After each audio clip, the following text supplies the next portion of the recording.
Incredible family reunion to tell you about in the Toronto area. Mother and her son are finally back together 31 years after the boy was allegedly kidnapped by his own father. CTV's Angie Seth is here in studio with more on the emotional reunion today and sort of how the story played out. Remarkable. Oh, absolutely. I mean, everyone is talking about how incredible this story is, Todd. I mean, a child that has gone missing 3 decades later, finally reunited with his mother. And it's really her emotions that say it all. So I'm going to just throw it to her clip right now.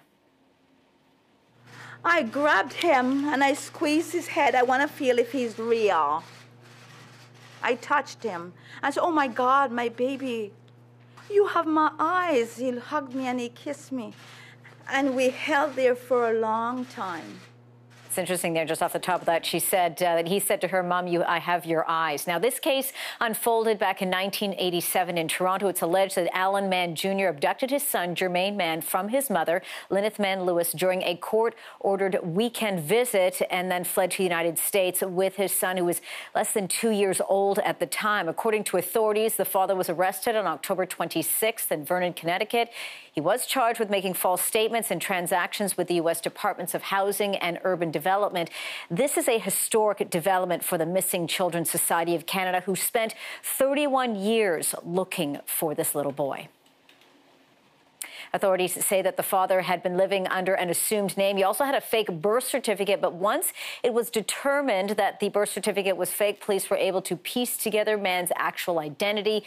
Now, the rebirth of this case really unfolded after a police conference in Toronto in 2016 at which Jermaine's case was addressed, and it was the collaboration of both Canadian and U.S. officials and, of course, hope, as many people are saying, that brought him home to his mother. Every single day, hope. They take one step and put it in front of the other. Hope is what drives all of the police services and individuals who search relentlessly. And hope drives our organization as well. I thank you, Lyneth. It was an honor. It was an honor. And police have also confirmed, Todd, that Jermaine Mann was actually also living under a fake identity for the last 31 years. You think about now sort of reintegrating mother and son and how, that is going to certainly be a challenge, but at least now they have the opportunity to do that. What else was she saying about this? I mean, I think we were saying earlier, finally, we were getting sort of a good feel story that we can bring to our viewers. And earlier, she kept saying she couldn't believe that she was actually going to meet him after 31 years. And this story kind of plays out almost like a movie, if you will. Her initial flight to the U.S. was canceled due to weather, so she had to wait for another flight to be made available. But she also said a few more hours to wait was nothing compared to waiting 31 years. Listen to what she had to say to other parents.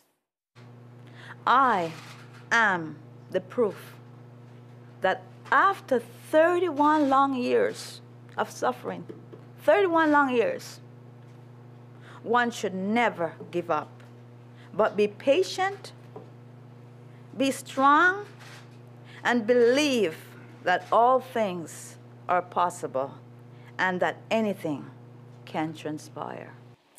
Now, the father remains in custody in the U.S. He is facing a number of charges over there. And once those are dealt with, Todd, there is a request to have him extradited back to Canada, where he will face a child abduction charge. But I mean, as you say, in the meantime, this is a family that's reunited and, reliving their lives and starting a new journey, if you will.